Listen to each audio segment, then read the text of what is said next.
আরে শফিক বন্ধু, একটা মেয়ে না অনেকদিন থেকে একটা ভালো ডু পার্টনার খুঁজতেছে, আর তোরও তো কোনো ডু পার্টনার নাই। তুই কি তাহলে ওই মেয়েটারে ডু পার্টনার বানাবি? হ্যাঁ বন্ধু, মেয়েটা যদি ভালো হয় তাহলে ওকে ডুও পার্টনার বানাবো। আচ্ছা, আমি ওকে একটা টেস্ট নিব। আমি একটা বড ড্রেস আপ পরতেছি, এরপরে তুই ওকে ইনভাইট দিবি। ওকে বন্ধু, ঠিক আছে, তাহলে আমি ওর ইনভাইট করতেছি। কি অবস্থা রাতুল ভাইয়া? আপনাকে না বললাম আমার একটা ভালো ডু পার্টনার খুঁজে দিতেন। আরে জান্নাত, আমার কাছে তো কোনো ভালো প্লেয়ার নাই। আমার এই শফিক বন্ধু আছে, ওরও কোনো ডু নাই। তুমি কি ওরে ডু বানাবা? কি বলেন রাতুল ভাই, এই বটকে আমি আমার ডু বানাবো?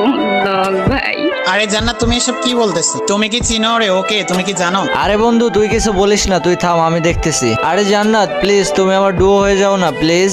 ভাই লল, তোর কাছে কি কোনো ভালো ড্রেস আপ আছে? তুই এসছিস আমার ডু পার্টনার হইতে?